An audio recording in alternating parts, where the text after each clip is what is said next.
إن الحمد لله نحمده ونستعينه ونؤمن به ونتوكل عليه ونعوذ بالله من شرور أنفسنا ومن سيئات أعمالنا من يهده الله فلا مضل له ومن يضلل فلا هادي له أشهد أن لا إله إلا الله وحده لا شريك له وأشهد أن محمدا عبده ورسوله يا أيها الذين آمنوا اتقوا الله حق تقاته ولا تموتن إلا وأنتم مسلمون أما بعد فإن خير الحديث كتاب الله وخير الهدي هدي محمد صلى الله عليه وسلم وشر الأمور محدثاتها وكل محدثة بدعة وكل بدعة ضلالة.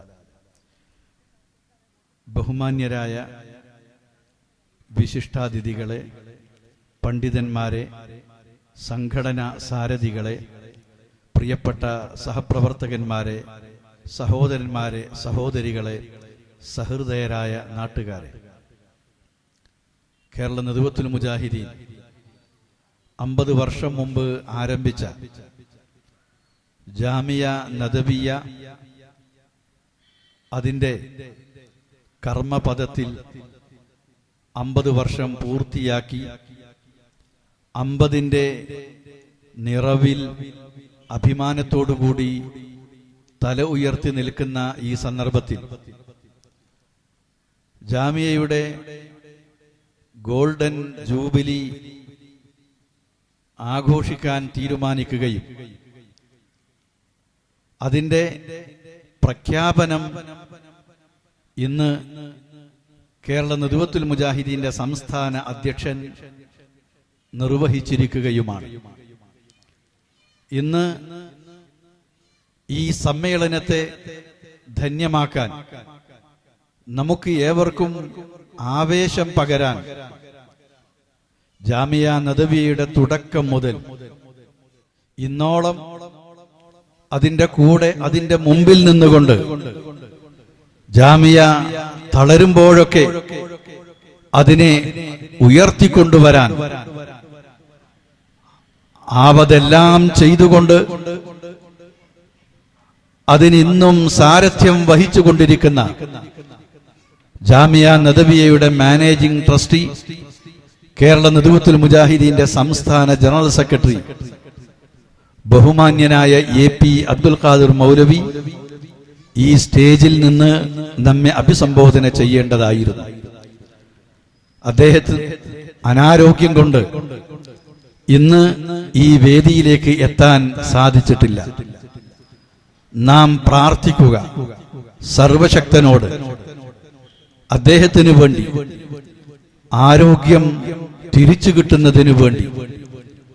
അള്ളാഹു അദ്ദേഹത്തിന് കണക്കാക്കിയ ആയുസ് നമ്മോടൊപ്പം ഈ സ്ഥാപനത്തിനും ഈ പ്രസ്ഥാനത്തിനും നേതൃത്വം കൊടുക്കുവാനുള്ള ആയുരാരോഗ്യങ്ങൾക്ക് വേണ്ടി പ്രാർത്ഥിക്കുക. സർവശക്തൻ അദ്ദേഹത്തിന്റെ രോഗം സുഖപ്പെടുത്തി നമ്മോടൊപ്പം സ്ഥാപനത്തിന്റെയും പ്രസ്ഥാനത്തിന്റെയും പ്രവർത്തനങ്ങൾക്ക് നേതൃത്വം നൽകാൻ ആരോഗ്യം നൽകി അദ്ദേഹത്തെ അനുഗ്രഹിക്കുമാറാവട്ടെ. ജാമിയ നദവിയയെ സംബന്ധിച്ചിടത്തോളം എനിക്ക് മുമ്പ് സംസാരിച്ച പലരും, സ്വാഗത പ്രസംഗം മുതൽ തൊട്ടുമുമ്പ് സംസാരിച്ച ഷുക്കൂർ സലാഹി വരെ എല്ലാവരും എടുത്തു പറഞ്ഞു. എന്റെ മുമ്പിൽ കൂടി നിൽക്കുന്ന ഈ മഹാസദസ്സിനോട് ആ കാര്യങ്ങൾ ഇനിയും ആവർത്തിക്കേണ്ടതില്ല എന്നെനിക്കറിയാം. ഈ സ്ഥാപനത്തെ അടുത്തറിഞ്ഞ് അതിനെ മനസ്സിലാക്കി അതിനെ വളർത്തുന്നതിൽ, ഉയർത്തുന്നതിൽ, അതിന് എന്തൊരാവശ്യം എപ്പോൾ വന്നോ ആ സന്ദർഭങ്ങളിലൊക്കെ ജാമിയയുടെ വിളി കേട്ടാലും കേട്ടില്ലെങ്കിലും ഓടിക്കൂടി അതിനെ സഹായിച്ച് ഉയരങ്ങളിൽ നിന്ന് ഉയരങ്ങളിലേക്ക് പടുത്തുയർത്തുന്നതിനു വേണ്ടി സർവസ്വവും ചെലവഴിച്ചുകൊണ്ടിരിക്കുന്ന, പരിശ്രമിച്ചുകൊണ്ടിരിക്കുന്ന ആളുകളാണ് എന്റെ മുമ്പിലുള്ളത്. ഇന്ന് കേരളത്തിൽ ഏത് നിലക്കും എടുത്തു പറയാവുന്ന, മുസ്ലിം സമുദായത്തിന് അഭിമാനിക്കാവുന്ന, മുജാഹിദ് പ്രസ്ഥാനത്തിന്റെ ഏറ്റവും ശക്തമായ അതിന്റെ വൈജ്ഞാനികമായ നേതൃത്വം നൽകുന്ന ഈ മഹത്തായ സ്ഥാപനം ഇനിയും അത് വളരണം. നമ്മളാണ് അതിനെ വളർത്തിയത് എന്ന് ഓരോ മുജാഹിദ് പ്രവർത്തകനും അഭിമാനിക്കാം. നാം ചെയ്തു വന്ന കാര്യങ്ങൾ വെറുതെയായിട്ടില്ല. ഈ സ്ഥാപനത്തിന് നേതൃത്വം കൊടുക്കുന്നവർ ലക്ഷ്യബോധത്തോടെയാണ് അതിനെ നയിച്ചുകൊണ്ടിരിക്കുന്നത്. ഈ സ്ഥാപനത്തിൽ നിന്ന് ഈ സമുദായത്തിന്, സമൂഹത്തിന് ലഭിക്കേണ്ട ഫലങ്ങൾ അത് തികച്ചും നാം പ്രതീക്ഷിച്ച വിധത്തിൽ ലഭിച്ചുകൊണ്ടിരിക്കുന്നുണ്ട്. അതിന്റെ നേട്ടങ്ങൾ അത് ഇന്നും ഏവർക്കും ലഭിച്ചുകൊണ്ടിരിക്കുന്നുവെന്നത് അനിഷേധ്യമായ യാഥാർത്ഥ്യമാണ്. 14 കുട്ടികളെ കൊണ്ട് വെളിപ്പാടകലെ ചെറുപള്ളിയിൽ നിന്ന് തുടങ്ങിയ ഈ സ്ഥാപനം അത്തിക്കൽ അഹമ്മദ് കുട്ടി ഹാജി വഖഫ് ചെയ്ത 6ഓളം ഏക്കർ ഭൂമിയിലേക്ക്, അതിന്റെ സ്വന്തമായ കെട്ടിടത്തിലേക്ക് നീങ്ങിയപ്പോൾ സാധാരണ പള്ളി ദർസുകളിൽ നിന്നും അറബിക് കോളേജുകളിൽ നിന്നും പഠനം പൂർത്തിയാക്കി വരുന്ന മതപണ്ഡിതന്മാർക്ക് മതത്തിന്റെ അന്തസ്സത്തെ കൂടുതൽ മനസ്സിലാക്കി ഈ സമുദായത്തിന് വൈജ്ഞാനികമായ നേതൃത്വം കൊടുക്കുന്നതിന് പ്രാവീണ്യമുള്ള പണ്ഡിതന്മാരെ വളർത്തിയെടുക്കുക, ഒപ്പം മതവിദ്യാഭ്യാസത്തോടൊപ്പം ഭൗതികമായ വിജ്ഞാനങ്ങളിലും അറിവുണ്ടാവുകയും ഈ 2 മത ഭൗതിക വിദ്യാഭ്യാസ മേഖലകളിൽ തിളക്കമാർന്ന ഒരു സ്ഥാപനം ഈ ക്യാമ്പസിൽ ഉയർന്നു വരിക എന്ന ഉദ്ദേശത്തോടുകൂടി മതപരമായ വിജ്ഞാനങ്ങൾ പഠിപ്പിച്ചു കൊടുത്ത പോലെ ഭൗതികമായ വിജ്ഞാനങ്ങളും പകരുന്നതിനു വേണ്ടി തുടക്കം മുതൽക്ക് തന്നെ കേരളത്തിൽ അറിയപ്പെട്ടിരുന്ന പണ്ഡിതന്മാരെ പോലെ വൈജ്ഞാനിക നേതൃത്വം നൽകുന്ന ഭൗതിക രംഗത്ത് മികവ് തെളിയിച്ച ഉന്നത വ്യക്തിത്വങ്ങളെ കൂടി ക്ഷണിച്ചു വരുത്തിക്കൊണ്ടാണ് ജാമ്യയുടെ സന്തതികളെ നമ്മുടെ മുൻഗാമികൾ വളർത്തിക്കൊണ്ടുവന്നിരുന്നത്. ആ സ്ഥാപനത്തിന്റെ കഴിഞ്ഞ 50 വർഷത്തെ ചരിത്രം എടുത്തു നോക്കിയാൽ ഏതൊരു സ്ഥാപനത്തിനും എന്ന പോലെ, ഏതൊരു പ്രസ്ഥാനത്തിനും എന്ന പോലെ, ഏതൊരു കുടുംബത്തിന്റെയും വ്യക്തിയുടെയും ഒക്കെ ജീവിതത്തിന്റെ വ്യത്യസ്ത ഘട്ടങ്ങൾ കാണാവുന്ന പോലെ വളർച്ചയുടെയും തളർച്ചയുടെയും ഘട്ടങ്ങൾ കഴിഞ്ഞുപോയിട്ടുണ്ട്. ഒരിടക്കാലത്ത് ജാമിയ നദവിയയുടെ പ്രവർത്തനം നിലച്ചു പോകുന്ന അവസ്ഥ ഉണ്ടായി. ഇനി ഇത് പൂട്ടിയിട്ട് തുറക്കാനാവാതിരിക്കുമോ എന്ന് അന്ന് സാരഥ്യം വഹിച്ച ആളുകൾ ഭയപ്പെടുന്ന അവസ്ഥയിലേക്ക് എത്തിയപ്പോൾ കേരള നദ്വത്തുൽ മുജാഹിദീന്റെ അന്നത്തെ നേതൃത്വം തന്നെയാണ് ഈ സ്ഥാപനത്തെ വീണ്ടും അടഞ്ഞുകിടക്കാൻ അനുവദിക്കാതെ അത് തുറന്ന് പ്രവർത്തിച്ചിട്ടുള്ളത്. ഏറ്റവും അവസാനത്തിലേക്ക് കടന്നു വരുമ്പോൾ മർഹൂം അലി അക്ബർ മൗലവി അദ്ദേഹം ഈ സ്ഥാപനം നിന്നു പോകാത്ത വിധത്തിൽ തന്റെ മുഴുവൻ കഴിവുകളും ഉപയോഗിച്ച് സർവ പരിശ്രമങ്ങളും നടത്തിക്കൊണ്ട് ഈ സ്ഥാപനത്തെ അങ്ങനെ മുന്നോട്ട് നയിച്ചുകൊണ്ടിരിക്കുകയായിരുന്നു. ആ ഇടക്കാണ് അദ്ദേഹം പ്രായാധിക്യവും ബാധ്യതകളുടെ ആധിക്യവും കാരണം തളർന്ന ഒരു ഘട്ടത്തിൽ ഈ സ്ഥാപനത്തിന്റെ സാരഥ്യം ഏറ്റെടുത്ത് മുന്നോട്ട് പോകാനുള്ള പ്രയാസം അന്നത്തെ മാനേജിംഗ് ട്രസ്റ്റി ഡോക്ടർ ഉസ്മാൻ സാഹിബിനെ അറിയിക്കുകയും ഇനി എങ്ങനെ ഈ സ്ഥാപനത്തെ മുന്നോട്ട് കൊണ്ടുപോകണമെന്ന് ആലോചിക്കുമ്പോൾ KP മുഹമ്മദ് മൗലവിയുടെ നിർദ്ദേശപ്രകാരം ഇന്നത്തെ നമ്മുടെ മാനേജിംഗ് ട്രസ്റ്റിയും കേരള നദ്വത്തുൽ മുജാഹിദീന്റെ സംസ്ഥാന ജനറൽ സെക്രട്ടറിയുമായ AP അബ്ദുൽ ഖാദിർ മൗലവി ജാമ്യയുടെ ഉത്തരവാദിത്തം ഏറ്റെടുക്കുന്നത്. ഒരു 3 മാസത്തിന് കടന്നു വന്ന അദ്ദേഹം പിന്നീട് തന്റെ ലീവ് 1 വർഷത്തേക്ക് നീട്ടിക്കൊണ്ട് 1 വർഷകാലം ഇവിടെ നിന്ന് ജാമ്യയുടെ ദിനരാത്രങ്ങൾ ജാമിയ ക്യാമ്പസിൽ കഴിച്ചുകൂട്ടി ജാമിയെ വളർച്ചയിൽ നിന്ന് വളർച്ചയിലേക്ക് തള്ളിവിടുകയായിരുന്നു. അദ്ദേഹം ഇവിടുന്ന് തിരിച്ചു പോകുമ്പോൾ NP അബ്ദുൽ ഖാദിർ മൗലവിയുടെ കയ്യിൽ ഏൽപ്പിച്ചുകൊണ്ടാണ് അദ്ദേഹം അൻസാറിലേക്ക് മടങ്ങിപ്പോകുന്നത്.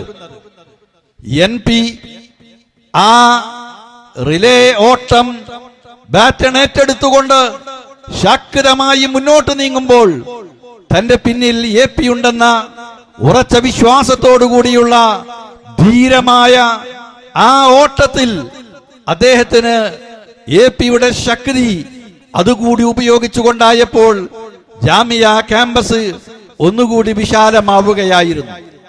6 ഏക്കർ ഭൂമി 9 ഏക്കർ കൂടി 3 ഏക്കർ കൂടി 9 ഏക്കർ വിസ്തൃതമായ ഭൂമിയായി. ആ കാലത്താണ് ജാമിയ ക്യാമ്പസിൽ മറ്റ് സ്ഥാപനങ്ങൾ കടന്നു വരുന്നത്. AP അബ്ദുൽ ഖാദിർ മൗലവി തന്നെ തുടക്കം കുറിച്ചു. നമ്മുടെ ഒരു സ്കൂളിന് തുടക്കം കുറിച്ചുകൊണ്ട് തുടങ്ങി. പിന്നീട് ട്രെയിനിങ് കോളേജും അതുപോലെ തന്നെ മറ്റുള്ള സ്ഥാപനങ്ങൾ ഓരോന്നതിലേക്ക് കടന്നു വന്നുകൊണ്ടിരുന്നു. ഇങ്ങനെ ജാമിയ പുരോഗതിയിൽ നിന്ന് പുരോഗതിയിലേക്ക് നീങ്ങുകയായിരുന്നു. അള്ളാഹുവിന്റെ തീരുമാനം അത് നടക്കണമല്ലോ. നമ്മളാരും പ്രതീക്ഷിച്ച സമയത്തല്ല അള്ളാഹു NP അബ്ദുൽ ഖാദിർ മൗലവിയെ തിരിച്ചു വിളിക്കുന്നത്. അദ്ദേഹത്തിന്റെ വിയോഗം ആ കുടുംബത്തിന് മാത്രമല്ല നഷ്ടം വരുത്തി വെച്ചത്, ജാമിയക്കും പ്രസ്ഥാനത്തിനും നഷ്ടം വരുത്തി വെച്ചു. പക്ഷേ സ്ഥാപനവും പ്രസ്ഥാനവും വ്യക്തികൾ വളരെ വേണ്ടപ്പെട്ടവരാണെങ്കിലും മരണപ്പെട്ടാലും അവ നടക്കണമല്ലോ, മുന്നോട്ട് നീങ്ങണമല്ലോ. അതിനുവേണ്ട താൽക്കാലികമായ ശ്രമങ്ങൾ കൂടിയാലോചനയിലൂടെ ഡോക്ടർ ഉസ്മാൻ സാഹിബും APയും കൂടിയാലോചിച്ചുകൊണ്ട് പിന്നീട് അദ്ദേഹത്തിന്റെ ശേഷം ഈ കാര്യങ്ങൾ മുന്നോട്ട് കൊണ്ടുപോകാൻ ഇതേപോലെ തന്നെ ചില പരിശ്രമങ്ങൾ നടത്തി അതുമായിട്ടാണ് മുന്നോട്ട് പോയിക്കൊണ്ടിരിക്കുന്നത്. ആ പരിശ്രമങ്ങൾക്കിടയിൽ ജാമിയ ക്യാമ്പസിൽ സ്ഥാപനങ്ങൾ ഒന്നിനു പുറകെ മറ്റൊന്നായി ഉയർന്നുകൊണ്ടിരുന്നു. ആ 9 ഏക്കർ ഇന്ന് 30-ലധികം ഏക്കർ വിസ്തൃതമായ വലിയൊരു ക്യാമ്പസായി വന്നു. അതിനിടയ്ക്ക് നമുക്ക് പല സ്വപ്നങ്ങളും ഉണ്ടായി. അള്ളാഹു തീരുമാനിച്ചത് മാത്രമല്ലേ സംഭവിക്കൂ. അതൊരു ഡീംഡ് യൂണിവേഴ്സിറ്റി ആക്കണമെന്ന ആഗ്രഹം, അതിനു വേണ്ടിയുള്ള പരിശ്രമങ്ങൾ, അതിന് കേന്ദ്ര മാനവ വിഭവശേഷി മന്ത്രിയായിരുന്ന അർജുൻ സിംഗിനെ സമീപിക്കാനും നമ്മുടെ അന്നത്തെ കേന്ദ്ര വിദേശകാര്യ സഹമന്ത്രിയായിരുന്ന അഹമ്മദ് സാഹിബ് 2 തവണ ഞങ്ങളെ അർജുൻ സിംഗിന്റെ അടുക്കിലേക്ക് കൂട്ടിക്കൊണ്ടുപോവുകയുണ്ടായി. അദ്ദേഹം അതിന് അനുകൂലമായി പ്രതികരിക്കുകയും അതിന്റെ നടപടിക്രമങ്ങൾ പൂർത്തിയാകട്ടെ ചെയ്യാമെന്ന് പറയുകയും ചെയ്തുവെങ്കിലും ഇതിന് തുടക്കം കുറിക്കുന്ന സന്ദർഭത്തിൽ കേരളക്കാരനായ വി രാജശേഖരൻ പിള്ള അന്ന് UGCയുടെ വൈസ് ചെയർമാനായിരുന്നു. അദ്ദേഹം നമ്മെ പ്രോത്സാഹിപ്പിച്ചു. 40ാം വാർഷിക സമ്മേളനത്തിൽ അദ്ദേഹം പങ്കെടുത്തിരുന്നു. ക്യാമ്പസ് കണ്ടു, ജനങ്ങളുടെ ആവേശം കണ്ടു. അദ്ദേഹവുമായി ഞങ്ങൾ നടത്തിയ ചർച്ചയിൽ അദ്ദേഹം നിങ്ങൾ വന്നോളൂ, ഞാൻ എല്ലാ സഹായവും ചെയ്യാമെന്ന് പറഞ്ഞു. പക്ഷേ നമ്മുടെ പ്രപ്പോസൽ തയ്യാറാക്കുവാൻ കുറച്ച് സമയം എടുത്തു. ആ സമയത്തേക്ക് അദ്ദേഹം ആ സ്ഥാനത്ത് നിന്ന് മാറുകയായിരുന്നു. പിന്നീട് അദ്ദേഹം ഇഗ്നോയുടെ വൈസ് ചാൻസലർ ആയിരിക്കെ ഞങ്ങൾ അദ്ദേഹത്തെ ചെന്ന് കണ്ടു. അദ്ദേഹത്തിന്റെ പ്രോത്സാഹനത്തോടുകൂടി കാര്യങ്ങൾ മുന്നോട്ട് നീങ്ങി. അതിനിടയിലാണ് തിരഞ്ഞെടുപ്പ് പ്രഖ്യാപിച്ചതും അതോടനുബന്ധിച്ച് തന്നെ അർജുൻ സിംഗ് നിര്യാതനാവുകയും പിന്നീട് മാറി വന്ന മാനവ വിഭവശേഷി മന്ത്രിയുടെ കാഴ്ചപ്പാടുകൾ വ്യത്യസ്തമാവുകയും ഡീംഡ് യൂണിവേഴ്സിറ്റികൾ നിലവിലുള്ളതിന് തന്നെ അംഗീകാരം പലതും നിഷേധിക്കപ്പെടുകയും പല യൂണിവേഴ്സിറ്റികളുടെയും കേസ് കോടതിയിലാവുകയും ചെയ്തപ്പോൾ പുതിയത് കൊടുക്കുന്നത് അദ്ദേഹം നിർത്തിവെക്കുകയായിരുന്നു. അങ്ങനെയാണ് ജാമിയ നമ്മുടെ പ്രതീക്ഷയനുസരിച്ച് ഉയർന്നു പോയിരുന്നത് ആ രൂപത്തിൽ മുന്നോട്ട് പോവാൻ കഴിയാതെയായത്. എന്തേ ഡീംഡ് യൂണിവേഴ്സിറ്റി അത് ഡ്രീംഡ് യൂണിവേഴ്സിറ്റി ആയതെന്നൊക്കെ ചിലർ പരിഹസിച്ച് നടക്കാറുണ്ട്. അവരോട് നമുക്കൊന്നും പറയാനില്ല. നാം നമ്മുടെ ലക്ഷ്യബോധത്തോടുകൂടി ആവതും ചെയ്തുകൊണ്ട് മുന്നോട്ട് നീങ്ങിക്കൊണ്ടിരിക്കുകയാണ്. നമ്മുടെ പ്രവർത്തനങ്ങൾക്കനുസരിച്ച് തീർച്ചയായും അതിന്റെ ഫലം വെളിവായിക്കൊണ്ടിരിക്കുകയാണ്. ഇതുപോലെ ഈ ക്യാമ്പസിൽ കേന്ദ്ര മാനവ വിഭവശേഷി മന്ത്രാലയത്തിന്റെ കീഴിൽ 2 കോഴ്സുകൾ നമ്മൾ തുടങ്ങി ഭംഗിയായി നടക്കുന്നുണ്ട്. ഇന്ദിരാഗാന്ധി ഓപ്പൺ യൂണിവേഴ്സിറ്റിയുടെ റെഗുലർ സ്റ്റഡി സെന്റർ ഈ ക്യാമ്പസിൽ നടക്കുന്നുണ്ട്. മറ്റ് സ്ഥാപനങ്ങൾക്ക് പുറമെ ഇത്തരത്തിലുള്ള സ്റ്റഡി സെന്ററുകൾ കൂടി നടക്കുന്നു എന്നുള്ളത് ശ്രദ്ധേയമായൊരു കാര്യമാണ്. ഈ സ്ഥാപനത്തിന്റെ ആത്മാവ് നമ്മുടെ ശരിയ കോളേജാണ്. അവിടെ പഠിച്ചുകൊണ്ടിരിക്കുന്ന വിദ്യാർത്ഥികൾ ഈ സമുദായത്തിന്റെ മുമ്പിൽ നടക്കാൻ, ഈ പ്രസ്ഥാനത്തിന് ചുക്കാൻ പിടിക്കാൻ, ഈ പ്രസ്ഥാനത്തിന് പ്രതിസന്ധികൾ ഉണ്ടാവുമ്പോൾ ആ ഘട്ടങ്ങളിൽ ഉയർന്നു നിൽക്കാൻ പ്രാപ്തരായ ആളുകളാണ്. എവിടെയും ചില കീടങ്ങൾ ഉണ്ടാവും, എവിടെയും ചില അപ്രധാനമായവയുണ്ടാവും, ഏതിനുള്ളിലും ചില ദോഷങ്ങൾ ഉണ്ടാവും. അതുപോലെ ഈ സ്ഥാപനത്തിനും ഇല്ലെന്ന് നിഷേധിക്കാനാവില്ല. അത് മറക്കുക, പൊറുക്കുക, അവഗണിക്കുക, തള്ളിക്കളയുക. ഇന്ന് പ്രസ്ഥാനത്തിന്റെ വേദികളിൽ നിറഞ്ഞു നിൽക്കുന്നത് സ്വലാഹികളാണ്. സംഘടനാ സാരഥ്യം വഹിക്കുന്നത് മുമ്പിൽ നിൽക്കുന്നവർ സ്വലാഹികളാണ്. യുവാക്കളുടെ, വിദ്യാർത്ഥികളുടെ, ISMന്റെ സംസ്ഥാന, ജില്ലാ, മേഖലാ തലങ്ങളിലൊക്കെ സ്വലാഹികളുടെ നേതൃപരമായ പങ്കിനെ നിഷേധിക്കാനാവില്ല. MSMന്റെ സംസ്ഥാന തലം തൊട്ട് ശാഖാ തലം വരെ നേതൃത്വം കൊടുക്കുന്നവരിൽ സ്വലാഹിമാരുടെ സാന്നിധ്യം ഒരാൾക്കും നിഷേധിക്കാനാവില്ല.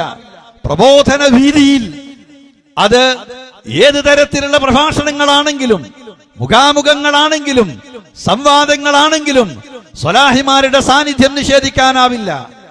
വെള്ളിയാഴ്ചകളിൽ, ഓരോ വെള്ളിയാഴ്ചയും മിമ്പറുകളിൽ, 100ഓളം മിമ്പറുകളിൽ ഇന്നും സ്വലാഹിമാർ, പ്രത്യേകിച്ച് ഇവിടെ പഠനം നടത്തിക്കൊണ്ടിരിക്കുന്ന വിദ്യാർത്ഥികൾ തന്നെ ഖുതുബ എങ്ങനെ നിർവഹിക്കണമെന്ന പരിശീലനം നൽകപ്പെടുന്ന വിദ്യാർത്ഥികൾ 50-ന് മീതെ 100-ന് താഴെ ഇന്നും ഇവിടെ പഠിച്ചുകൊണ്ടിരിക്കുന്നവർ വെള്ളിയാഴ്ചകളിൽ ഖുതുബ നിർവഹിച്ചു കൊണ്ടിരിക്കുന്നവരാണ്. ഇതുപോലത്തെ ഒരു സ്ഥാപനത്തെ നിങ്ങൾക്ക് വേറെ ചൂണ്ടിക്കാണിക്കാൻ കഴിയുമോ?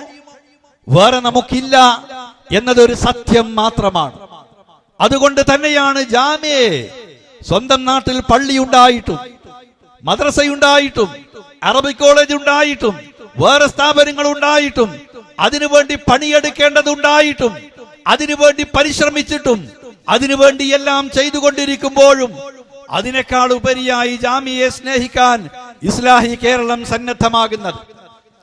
കേരളത്തിലെ മൊത്തം അറബിക് കോളേജുകൾ പരിശോധിച്ചാൽ ആ അറബിക് കോളേജുകളിൽ നിന്ന് പഠിച്ചുകൊണ്ടിരിക്കുന്ന വിദ്യാർത്ഥികളുടെ കൂട്ടത്തിൽ ഖുതുബ നിർവഹിക്കുന്നവരുടെ മുഴുവൻ എണ്ണവും കൂടി എടുത്താൽ ജാമിയ നദവിയയിൽ നിന്ന് മാത്രം പഠിക്കുന്ന വിദ്യാർത്ഥികൾ അതിനേക്കാൾ അധികമുണ്ടായിരിക്കുമെന്ന കാര്യത്തിൽ ഒരു സംശയവുമില്ല.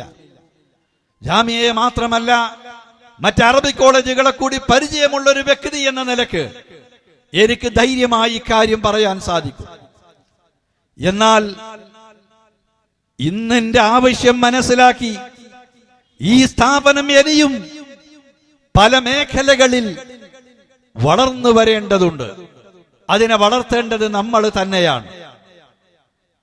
നമ്മൾ തന്നെയാണ് ഇതിനെ വളർത്തേണ്ടത്. അടിസ്ഥാന സൗകര്യങ്ങളിൽ ഇനിയും കൂടുതൽ ചെയ്യാനുണ്ട്. അനുബന്ധ സൗകര്യങ്ങൾ ഏറെ ചെയ്യാനുണ്ട്. ക്യാമ്പസ് ഒന്നുകൂടി മെച്ചപ്പെടുത്തേണ്ടതുണ്ട്. വിവിധ സ്ഥാപനങ്ങളിലേക്കുള്ള മുമ്പിൽ വന്ന് അതിനപ്പുറത്തേക്ക് ഒരു റോഡുണ്ട്, അപ്പുറത്ത് സ്ഥാപനങ്ങളുണ്ട് എന്ന് മുമ്പിൽ വന്നു നിൽക്കുന്നവന് തോന്നാത്ത അവസ്ഥയാണ് എന്നുള്ളത്. താരതമ്യേന ഇന്നത്തെ നമ്മുടെ ഏതെങ്കിലും സ്ഥാപനങ്ങളിൽ ചെന്നാൽ മുമ്പിൽ കാണുന്ന, കടന്നു ചെല്ലുന്നിടത്ത് കാണുന്ന അവസ്ഥയിൽ നിന്ന് വ്യത്യസ്തമായി അല്പം ഒരു വൃത്തിയോടുകൂടി, ഒരു ഭംഗിയായി അതിനെ പറഞ്ഞു വന്നത്. ഈ നിലക്ക് ഇന്ന് നമ്മുടെ പ്രസ്ഥാനത്തിന്റെ പ്രതീക്ഷ, മുസ്ലിം കേരളത്തിന്റെ പ്രതീക്ഷ ഈ സ്ഥാപനത്തിലാണ്. ഈ സ്ഥാപനത്തിന് വളരാൻ, ഉയരാൻ, നിലവാരമുള്ള ഒരു സ്ഥാപനമാവാൻ ഇനിയും കുറെ കൂടി ചെയ്യേണ്ടതുണ്ട്. തീർച്ച ഈ സ്ഥാപനത്തെ ഇസ്ലാഹി കേരളം നെഞ്ചേറ്റി എന്ന് ഈ സുവർണ ജൂബിലി ആഘോഷത്തിനു വേണ്ടി സ്വാഗത സംഘ രൂപീകരണത്തിന് ഒത്തുചേർന്ന ആ കേരളത്തെ മുഴുവൻ പ്രതിനിധീകരിക്കുന്ന സ്വാഗത സംഘ യോഗം പ്രഖ്യാപിച്ചിട്ടുണ്ട്. അവിടെ നിന്ന് നാം തീരുമാനിച്ചതനുസരിച്ച് ഇന്ന് ഈ പ്രഖ്യാപന സമ്മേളനം അള്ളാഹുവിന്റെ റഹ്മത്ത്, അവന്റെ കാരുണ്യമായ മഴയാണ് ഇതിന്റെ തുടക്കത്തിൽ തന്നെ. ആ കാരുണ്യ വർഷത്തോടു കൂടെയാണ് പ്രഖ്യാപന സമ്മേളനം ആരംഭിച്ചിട്ടുള്ളത്. ഇനി ഇവിടെ നിന്ന് അങ്ങോട്ട് സമ്മേളനം അവസാനിക്കുന്നത് വരെ സമ്മേളനങ്ങളും സെമിനാറുകളും മുഖാമുഖങ്ങളും അങ്ങനെ വ്യത്യസ്തങ്ങളായ അത്തരം പരിപാടികൾ ഒരു ഭാഗത്ത്, അതേപോലെ തന്നെ വ്യത്യസ്തങ്ങളായ വിശേഷാൽ പതിപ്പുകൾ വിവിധ ഭാഷകളിൽ, അതേപോലെ തന്നെ ഖുർആൻ വിശേഷാൽ പതിപ്പ്, ഹദീസ് വിശേഷാൽ പതിപ്പ് തുടങ്ങിയിട്ടുള്ള വിവിധ വിഷയങ്ങളിലുള്ള മലയാള ഗ്രന്ഥങ്ങളും ചെറുപുസ്തകങ്ങളും അടക്കം പ്രസിദ്ധീകരണങ്ങൾ ഈ സുവർണ ജൂബിലിയോടനുബന്ധിച്ച് പുറത്തിറക്കണം എന്ന് തീരുമാനിച്ചിട്ടുണ്ട്. ഇതേപോലെ തന്നെ ക്യാമ്പസിൽ വ്യത്യസ്തങ്ങളായ അനിവാര്യമായ കെട്ടിടങ്ങൾ നിർമ്മിക്കേണ്ടതുണ്ട്. 40ാം വാർഷികത്തിൽ നാം പ്രഖ്യാപിച്ചു തുടങ്ങിയിട്ടുള്ള ജാമിയക്ക് ഒരു സ്ഥിര വരുമാന മാർഗമെന്ന നിലക്ക് അവിടെ വെച്ച് സംഭാവനകൾ, ഉദാരമായ സംഭാവനകൾ ആ സമ്മേളന നഗരിയിൽ വെച്ച് തന്നെ 50 ലക്ഷത്തിലധികം രൂപയാണ് നമുക്ക് ഓഫർ ലഭിച്ചത്. ആ ഒരു താല്പര്യം പിന്നീട് ആളുകളുടെ അടുക്കലേക്ക് അങ്ങോട്ട് ഇറങ്ങിച്ചെന്നപ്പോൾ മറ്റുള്ളവരും കാണിച്ചു. എറണാകുളം